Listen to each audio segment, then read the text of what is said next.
Welcome to the Spiritually Lit meeting. Each week, we're honored to host powerful speakers from around the world, sharing their stories, experiences, and hope with us. All of our speakers are recorded and shared through our Spiritually Lit YouTube channel, so the message can reach those who need it.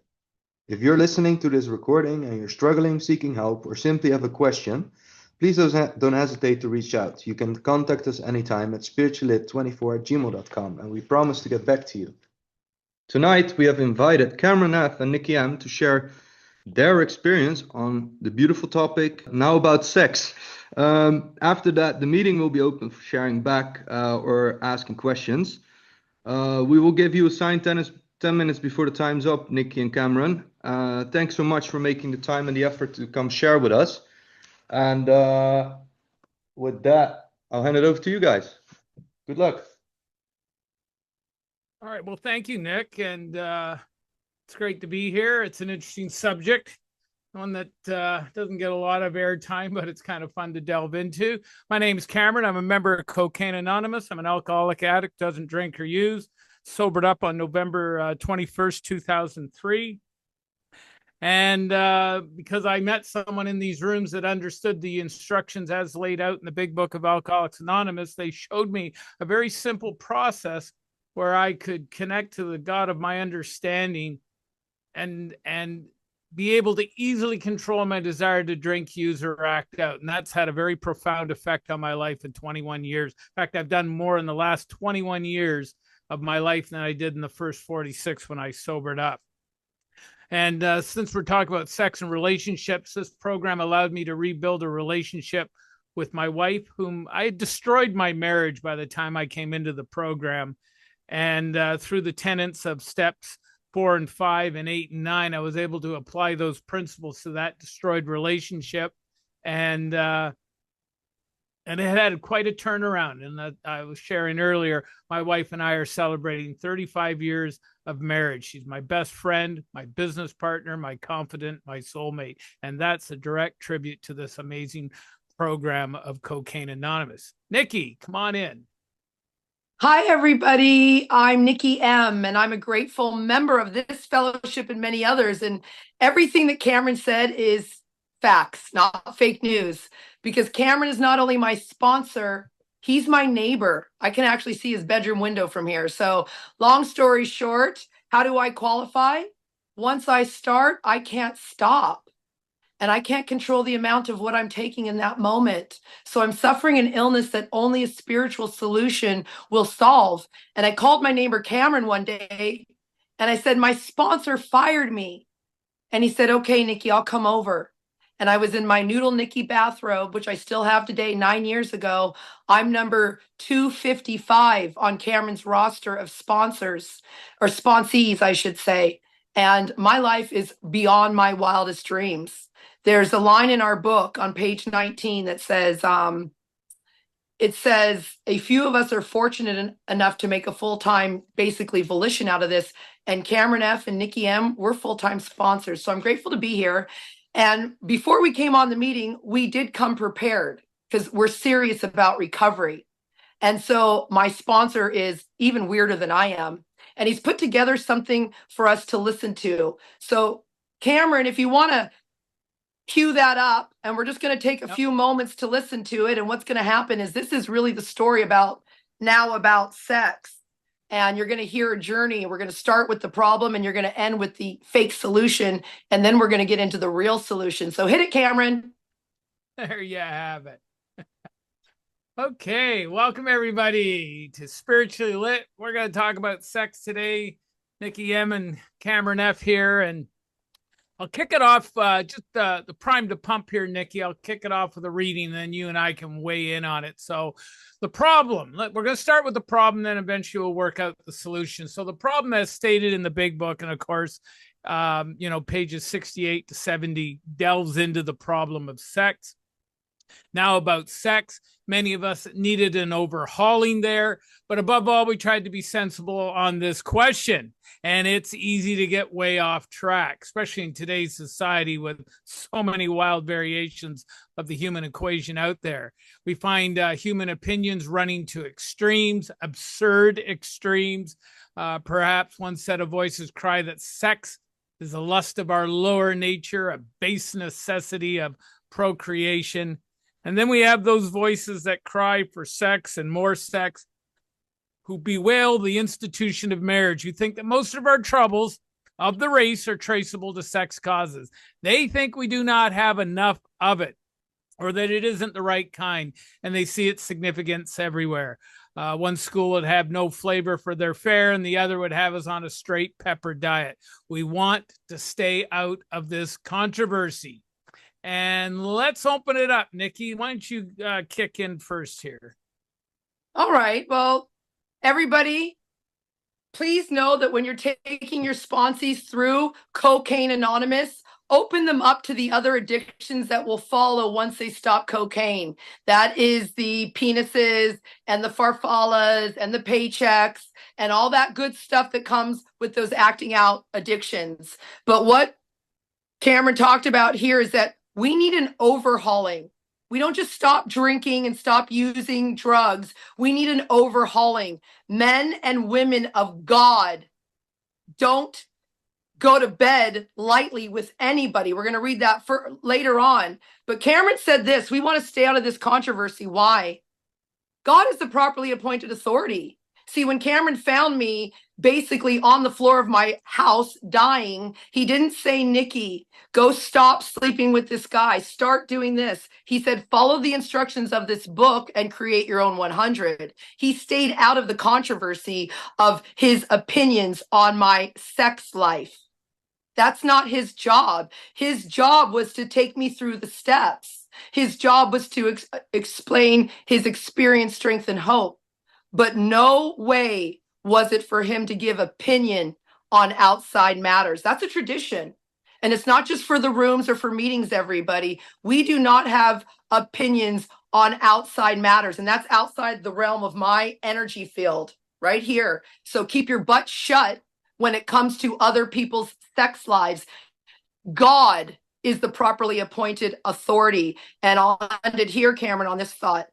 It says right here, overhaul. Google these words if you do not have master command of the English language. Overhauling.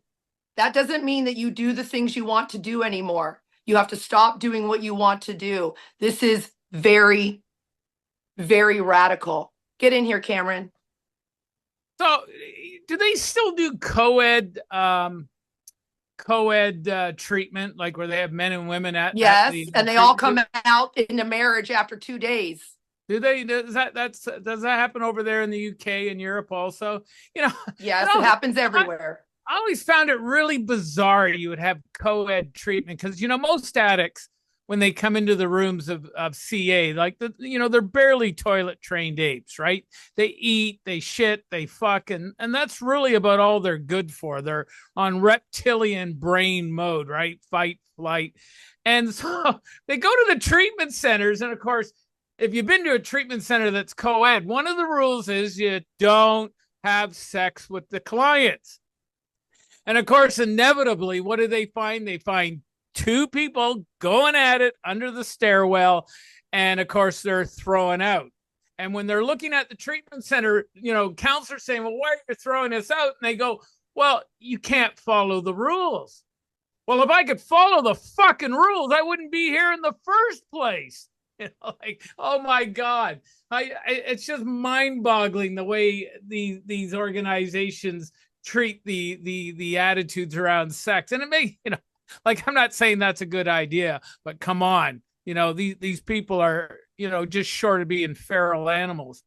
And they bring this stuff into our rooms too, sometimes from the podium. And I don't want to be the arbiter of anyone's sex conduct. I remember early on, I thought maybe as a man, I should stand up against, guys that are preying on women.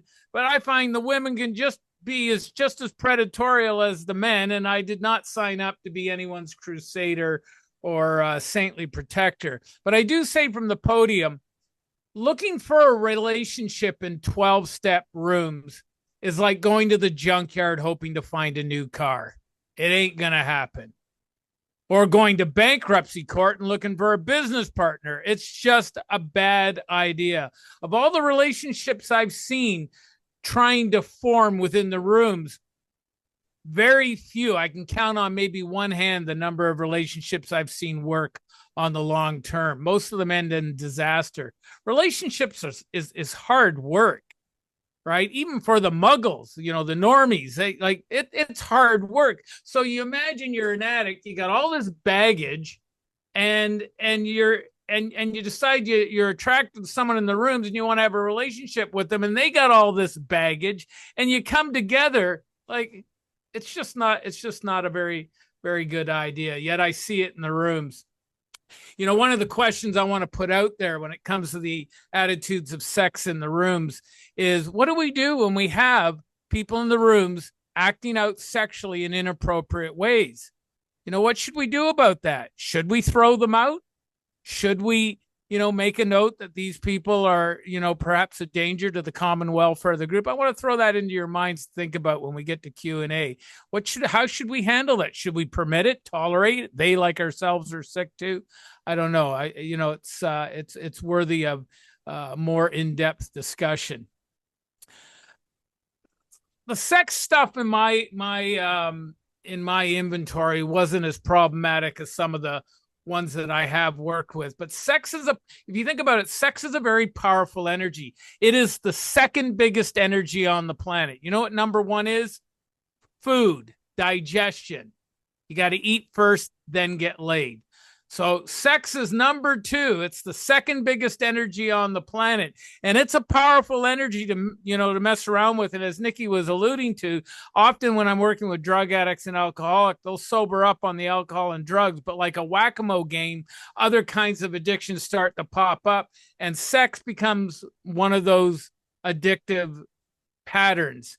And of course, that's why we have a proliferation of all kinds of fellowship. We have Sex Porn Addicts Anonymous, Sex Anonymous, Sex Addicts Anonymous, Sex Love and Addicts Anonymous. And if you ever, as drug addicts and alcoholics, you ever have a chance to work with other people, with other addictions other than the primary substance abuse, it's a very enlightening experience to work with these people, especially the love and fantasy addiction. I always thought that codependence, which is a primary problem with our relationships in and out of the rooms, is the underpinning addiction. Because you can be addicted to a substance. You could be codependent on a substance for your well-being, like drugs or alcohol. You could be codependent on a person for your well-being, which often happens. And the members of CODA and Al-Anon can certainly elaborate on that problem. Or you could be codependent on a process like sex, like love, fantasy, right? And I remember I worked with this one woman, and I used to call her the Black Widow. Now, her primary addiction was a sex addiction, and she liked to sleep with married men. That was her thing. If she could seduce a married man from his wife, and the more beautiful the wife was, the higher her validation dope was. Her validation went through the roof. It signified she was a woman, she was attractive, she had power, etc., etc. And once she had him, she was no longer interested. She was off to her next kill. I used to refer to her as the Black Widow. Sex it's a powerful energy. I remember I worked with a rabbi once who almost broke his neck twice trying to orally gratify himself. They talk about sex being, you got the anorexics that they just become chaste and they'll have no more sex. And then you get the lusty ones. They want to have sex all the time. And my experience of working with the sexual addictions and other fellowships, even though I'm a drug addict alcoholic, but the approach I use in recovery, I use in any and all addictive approach with our instructions on how to cleave to a power greater than ourselves, which can restore us to sanity. But I find in the anorexic, the response to sex problems is an anorexic or chaste approach, repressing the sexual energy. It's a hard energy to repress, and it comes out in a lot of strange ways. And I've seen it when I've worked with Muslims and Hasidic Jews and Mormons and priests. It's not an energy to mess around with. So, the bulk of today's discussion is how we're going to get right with these God-given sexual powers that we have. Another thing about sex too, when it's used in a lusty, indiscriminate way, that's not good either. You know, if you look at the statistics, you know, if you're really lusty about sex, or let's say you're a sex addict and you can't control your sex, you know, the joke is, well, you should go into porn, be a porn star, right? And when you look at the bios of the porn stars of the 90s, it all reads the same way. They're all dead. And they either died of suicide, drug overdose, or murdered. That's the MO of the lusty, sexually acting out behavior. It's a nasty energy, and it's a powerful energy. My former business partner, if he was alive today, he would have been diagnosed as a sex addict. He had over 1,000 partners throughout his adult life. And when he died alone. He died physically, emotionally, mentally, and spiritually bankrupt. He had over 1,000 relationships, and he died alone, empty, facing the abyss of his death. And he inherited the wind out of all those relationships. Now, that's a sad way to pass on. Cameron, let me pop in here for a minute. Yep. Cameron, let me pop in because, you know, you're talking about sex a lot, but this is also about love. This is exchanging sex for love. This is also about when Cameron talked about anorexia. I'm sober 25 years, but you have a baby in your belly because you eat too much and you haven't had a relationship in 20 years and you put $1 in the basket. That's not recovery. See, that is not full recovery. And so it says in our book, it actually says on page 102, we don't get better to stay in our house and jerk off in our basement all damn day. That's not recovery. And I am a retired burlesque entertainer who knows some porn stars who are not dead, but they're alone with no money, deep in their addiction. Because this is not about sex. Sometimes we exchange love for sex. Go deeper, everybody. Some of you can't live without your children, your dogs. This is replace sex when you're teaching this with love, with codependency, with the fantasy addiction, because it's all the same thing. But page 102 says, now you are getting back into the social life of this world again. Don't start to withdraw. Don't start to hide out and watch Netflix and every single porn episode that you missed from 1976, Ron Jeremy. Wake everybody up. We are here to go out and share this message, not to take people hostage, not to hang out in your mom's basement, and certainly not to exchange sex for love. Get back in there, Cameron. Sorry, I had to jump in though. Yeah, the sex for love, you know, I'll end on this note, and then we're going to take a look at what, you know, where do we go with this sexual energy, whether it be anorexic or, you know, full on lust. You know, I've often heard from many people sharing in a general way their sex conduct about ex-partners. And they say, you know what? I hate that person. I hate them with all my heart. But I'll say this, the sex was fabulous. Now, I thought a lot about that response from hearing it from so many people. You know, even if you've got a partner who's really, really sexually active and you're having sex 3-4 hours out of the day, you still got to spend another 20 hours with that person in relationship. And if your relationship is predicated on the physical sex only, that's a lousy foundation for a relationship. It's a foundation of sand. And I've seen that manifestation so many times with the domestic and sex problems that addicts seem to face. But it's a powerful energy. And why do people, you know, succumb to it so often? So the way through it is to examine our sexual conduct, whether it be anorexic or whether it be, you know, overactive, is to review our instruction state. We're going to review our own conduct over the years past. Where had we been selfish, dishonest, inconsiderate? Whom did we hurt? How did we, you know, unjustifiably, and that's the key word, unjustifiably arouse jealousy, suspicion, bitterness, where was I at fault? What should I have done instead? And we get it down on paper and we look at it. By the way, when you're doing your sex inventory, don't put anything incriminating down in ink, right? Best to just discuss it, orally, although I use that word with a little discretion. There's a passage in our big book says those of us belonging to a religious denomination shouldn't, of course, want to go to confession. No, we're not a glum lot. We're not a glum lot. Can I jump in here real quick, or do you want to keep going? No, you can elaborate on this and I'll come back in. Yeah, please give me a second here. Own conduct. It doesn't say sex conduct. This is all conduct, you guys, years past. How was your conduct around your children? But I want to go deeper on what Cameron just said. This is a moral inventory. See, I don't care that you slept with your mother's brother's donkey's goat. That's not what I'm here for. I don't care about your actions. I want to know what your morals are. And your morals are that you hate yourself. That's why you're sleeping with a goat. Your morals are that you're lustful and irresponsible. That's why you're sleeping with your best friend's dad, Nikki. Oh, wait, sorry. I'm not supposed to do my moral inventory on camera. This is what happens. You guys don't need to know that I slept with my dad's best friend and ruined his relationship forever. You need to know that I'm lustful, that I'm irresponsible, that I'm selfish and don't give a shit on you or me or my dad. Like, this goes deep. So don't sit there and think that you're going to start listening and visualizing to someone's dirty past.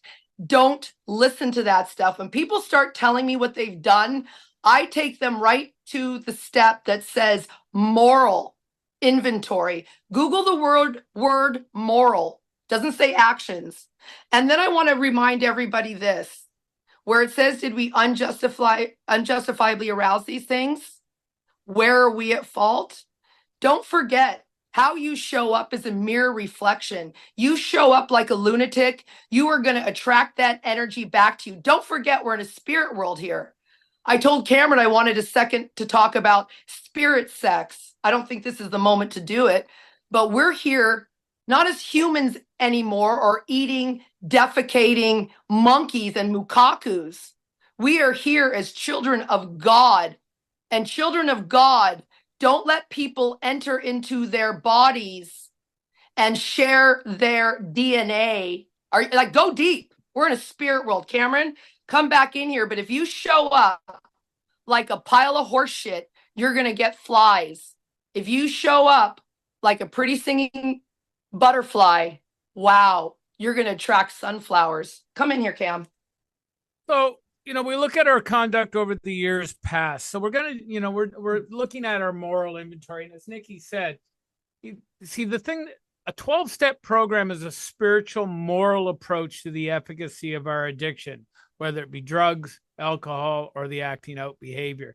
It's a spiritual moral approach. And we're left with that final option because, as we know in step one, anything secular, anything human, or even psychological doesn't seem to have the necessary power that allows me to control my desire to drink, use, or act out. So we need a deeper divine connection with something that has all the power, especially when you're dealing with powers like sex and food, alcohol, cocaine, crack, what have you.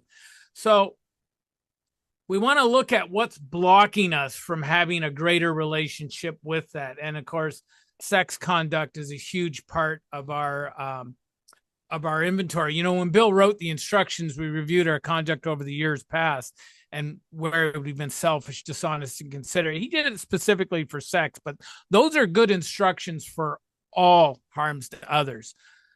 So when I'm looking at my sex conduct and I'm working with others, I get them to tease out the main, primary relationships.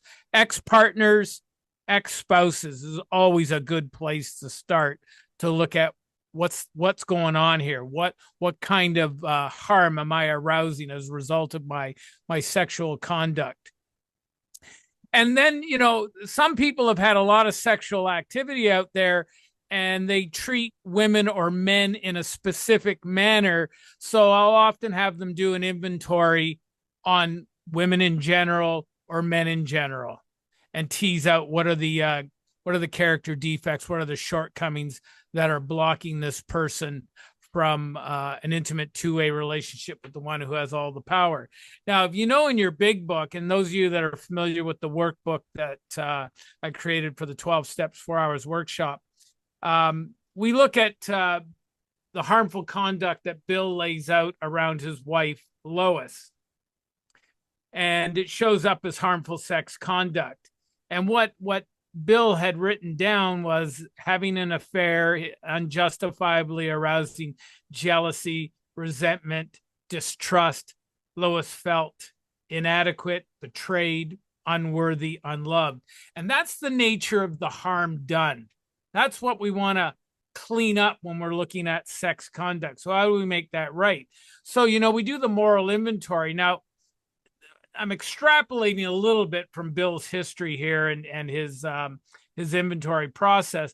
But what did he bring to the relationship with Lois? Well, he brought a lot of false pride, arrogance to the point where he diminished his relationship with Lois enough that he felt that he could have relationships with other women and break his vows of marriage. The guiding principle often with sex conduct is lust. And lust is a nasty character defect. Lust is all about what I want. Lust is all about me. It's all about what I want to get out of it. And it's a very powerful defect. It's no wonder so many humans are seduced by it, because when you're experiencing that lust and that's coursing through your body and your adrenaline's kicking in and your sexual excitement is kicking in, it's a powerful defect that can come up with people.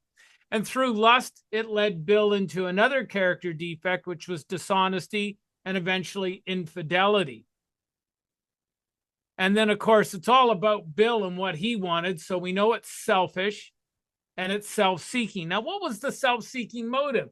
Well, we can only kind of guess because Bill didn't elaborate. It might be validation. It might have been recognition, might have been intimacy. Maybe he wasn't getting enough with Lois or whatever. We can only guess, but we know there's self-seeking motives in play.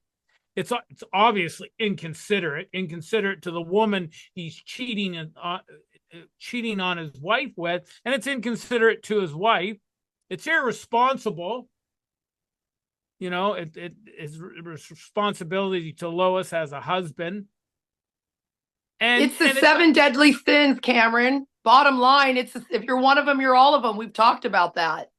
And yes, they usually come into play, and it's driven, every character defect is driven by fear. In Bill's case, it might have been the fear of no sex, the fear of intimacy, fear of divorce, fear of being alone. And by looking at these character defects, and I'll just switch it to me, if I'm bringing these to my marriage, I can then see these character defects and how does it affect my marriage? How does it affect the people I'm having relationships with? Well, it's obviously, with Bill, it's affecting Lois's self-esteem that he's cheating on her. It's affecting Lois's sex relations with her husband. It's affecting Lois's security in her relationship, her ambitions as a wife. And and it could even affect their pocketbook or their money, especially if Lois decides to have a divorce. And of course, and that generates the unjustifiably aroused feelings of inadequacy, unworthiness, jealousy, resentment, etc. Now, the great thing about understanding our inventory when it comes to sex conduct is it also shows us the way out. Oh, and another character defect that comes up a lot, and I have this character defect in play with women. I get misogynistic. I objectify women. I reduce women through my false pride to the level of an object, a sexual object. And I don't know, for some of you women, I don't think that's, a nice way to be thought of when you're in relationship with someone, to be reduced to an object. And that's the misogyny. That's the objectification. Women do it too with men. So misandry is the opposite of what women go through with men, where they objectify men and reduce it to objectification. It's called misandry for women towards men, and misogyny with men towards women. And of course, I'm just going to conclude. So, points to the way out. So, what should Bill do instead in his relationship? Have humility, to know himself, know his strengths, know his weaknesses, to be intimate, to be faithful, to be honest, unselfish, helpful, considerate, responsible, faith in God's love and wisdom, courage to be the husband he should be. And as a result of bringing those to the marriage, things start to clean up. It starts to affect his wife in positive ways, and it cleans up with what's going on in column 2. Go ahead, Nikki. Okay, well, let's get going on here. Let's get back into the book. Let's get right here. This is why she's going to hell. She's so bossy. I am. I love you. And hey, everybody, when they say men stick with women and women, or men stick with men and women stick with women, when you hear that in a preamble, that's fake news. If you're listening to this at a later date, I'm a woman. And I identify as a woman, actually as a spearhead. And Cameron is a man. And we work together. And Cameron healed me because through working with the opposite sex, I could see a man who was a good person. And through working with me, he could see a woman not as an object, as a child of God. So can we get in here in this paragraph where it says, in this way, we tried to shape a sane and sound ideal for our future sex partners. You know, I used to do that when I first came in. When Cameron first told me to do that, I was like, I want him tall. I want him rich. I want him to be a single dad like me. Oh, I had a checklist. And guess what? Because I have a loving, powerful God, I got all of that. But it wasn't the thing I wanted. Then when I got serious about God, I had one sane and sound ideal. A man who loves God first and foremost, and then God sent that to me. And are you testing each relationship, and not just your sex relationship? Are you testing each relationship if it's selfish or not? See, is my relationship with Cameron selfish or not? Am I only wanting something from him? No, I'm actually want to help him grow this business that we do for God. It's called the Big Book Sponsorship Fellowship. Are you remembering always that your sex powers are God-given? Or are you spreading your legs eagle, hoping that some guy's going to save you? You know, Cameron, we didn't even put on our little run through here, relapse. Because most people relapse because they went to see their ex and they didn't like what they said. They didn't like what they saw. They got a resentment and they're dead. I mean, most of the time, and I'm a sponsor slut. Cameron knows this. He said, Nikki, go create your own 100. I created my own 1,000 because I'm another kind of slut. And now I am a slut for God. What does that mean? That means that my sex powers are God-given and not to be used lightly. So please, everybody, you will put down your cocaine. You will put down your alcohol, and you are going to pick up something else, and it's not going to be good for anyone. Cameron? Thanks, Nikki. So therefore not to be used lightly or selfishly, neither despised or loathed. So sex relationships, chances are we have domestic troubles. Who's got domestic troubles? Me. By the way, men, here's the way to have a perfect relationship. Whatever your wife tells you to do, just do it. And here's the perfect response. Yes, dear.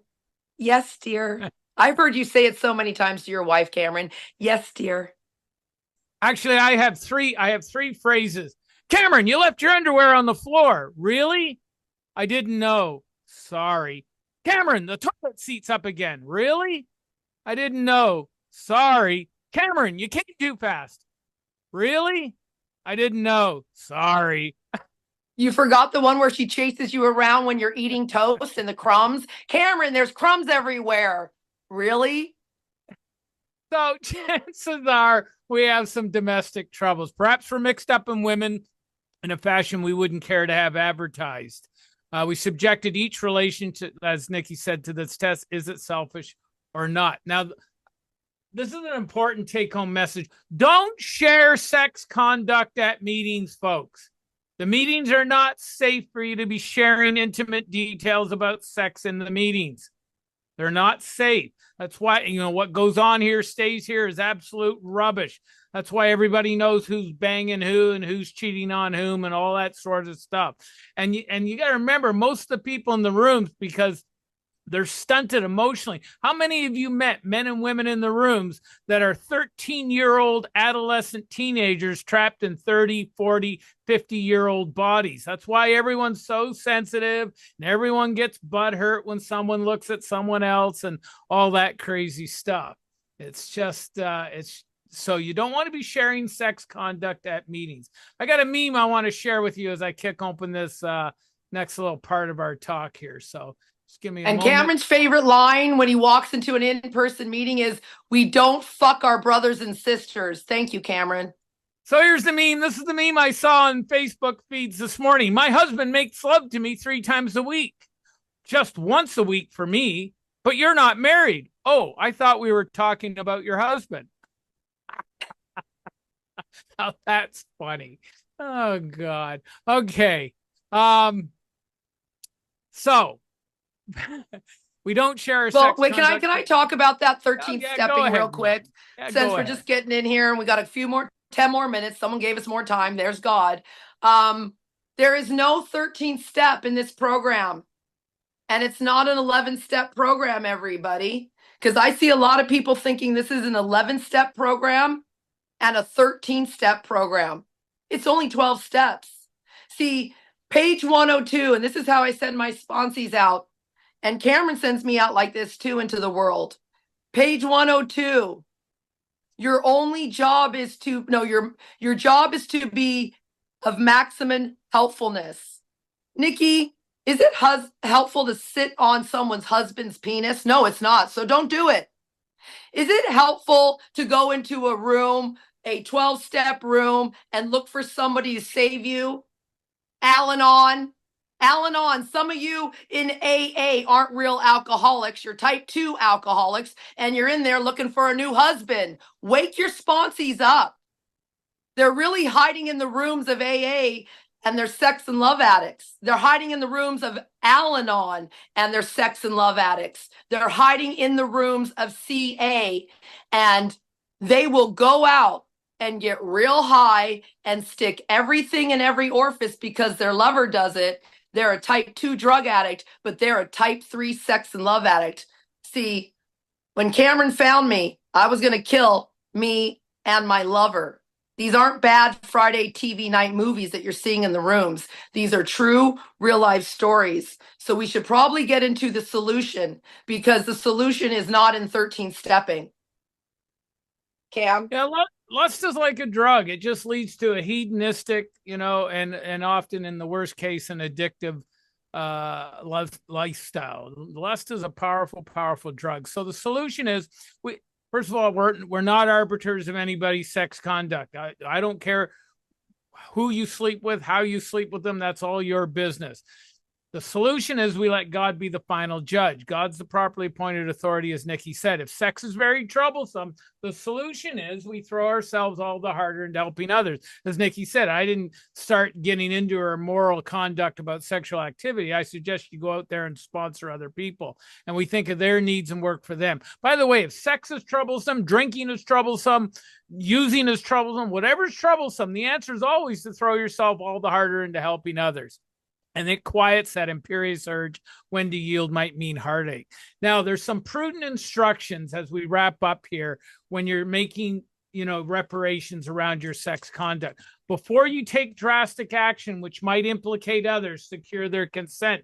We don't take hostages. So, for example, perhaps maybe you've been, cheating on your spouse, and your spouse doesn't know you've been cheating on them with her best friend. Should we tell our spouse about that? Well, chances are if you share who you're having sex with, that's going to also expose the other person, and we take hostages. That's not the way to make the amend. That just creates a clusterfuck of a situation. So we want to be mindful about when we execute an amend that we don't take hostages. If we're going to involve someone else, we get their consent first. And we obtain permission, and then once we've obtained permission, you consult with the properly appointed authority. if a sex behavior is criminal, you need to be talking with a lawyer. If there's a mental emotional component, your therapist, especially if you've had childhood trauma or, sexual improprieties pre-puberty, that's going to be worked out with a therapist that's a properly appointed authority. Could be a medical situation. You need to work with your doctor. And lastly, you work with your big book sponsor on the moral inventory. And lastly, in prayer meditation, God directs us into what the next step should be. And if we've written, and we've been thorough about our sex conduct, some of us have written down a lot. I always go for the big stuff, the primary relationships. You're going to noodle out a lot of those core defects by just looking at primary relationships. And we've listed and analyzed those resentments. We begin to comprehend. Here's the thing, and that always tells me whether or not someone's done a thorough 4 and 5, is they comprehend the futility and the fatality and the destructiveness of those character defects in all their relationships, not just sex relationships, but any relationship. Now, Nikki talked about relapse. Suppose we fall short of the chosen ideal and stumble. Does that mean we're going to get drunk, high, or continue acting out? Some people might tell us so, but this is only a half truth. It depends on us and our motive. It's always about motive. Is your motive to be helpful? Or is your motive self-centered? If we're sorry for what we've done and have the honest desire to let God take us to better things, we believe we'll be forgiven and we'll have learned our lesson. If we're not sorry and our conduct continues to harm others, we're quite sure to drink, use, or act out. And we're not theorizing about this. So these are facts out of our own experience. Now, just before I close with the prayer on sex amends, Nikki, anything else you want to add in? Let me get in here. Yeah, let me get in here real quick because you just talked about checking motives. So if you have your big book, page 102, see, this book is a magic book. It tells you exactly how to live. It's not just for sponsoring and getting off alcohol, cocaine, or a stranger. This is how to live every day. So at the bottom of page 102, it says, have I any good social business or personal reason for going to this place? Or am I expecting to steal a little vicarious pleasure? Women, are you going into a meeting and, as Chris Raymer likes to say, with your bangles and your boobs out and your hot shorts and you're ready to show the room who you are? That's not what we're doing here. Get back to the club. Get back to the strip club, Nikki. That's not what this is about. This is about entering the world of the spirit, because you do all 12 steps all damn day. You make a decision every day to show up as a man and a woman of God. And I'm going to repeat it again to the people in the back. Men and women of God don't take their sex powers lightly. I mean, this is serious stuff. And it says, I love what Cameron took us through, the exact instructions.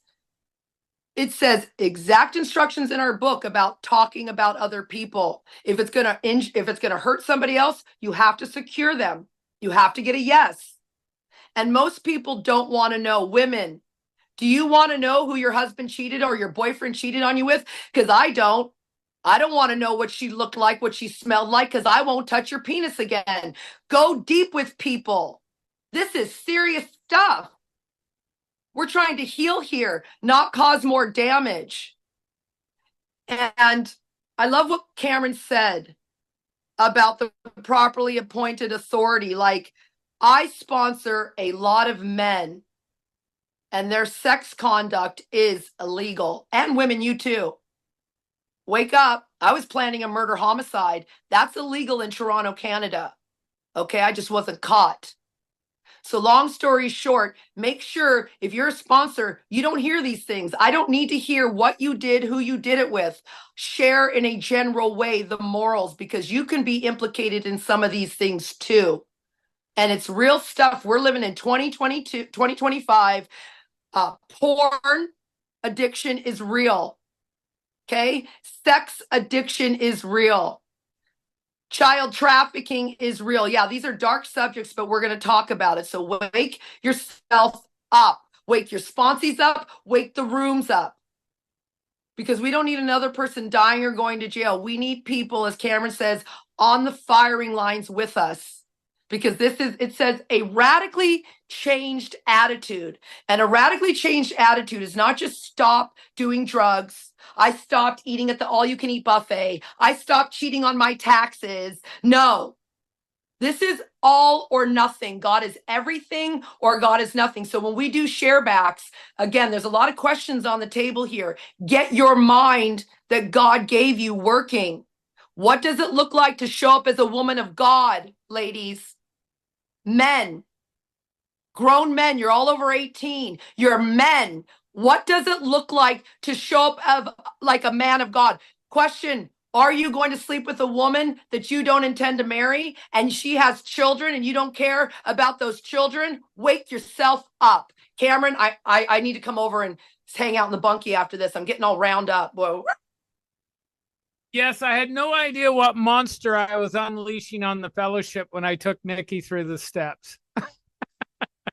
I just want to, as we conclude here, I just want to say that, Nikki and I are pretty, open books and forthcoming and blunt in some respects. And we hope that no one here listening to this share and some of these self-revealing accounts about us will be taken in bad taste. Our hope is only that many addicted people here today, desperately in need of a solution, will see this share and believe that, in our disclosure of ourselves and our work with sex, with the sex problems of our program, we'll realize, hey, I'm like them. They seem to be like me, but they seem to be on a different track. And we hope that you'll want to join us on that too.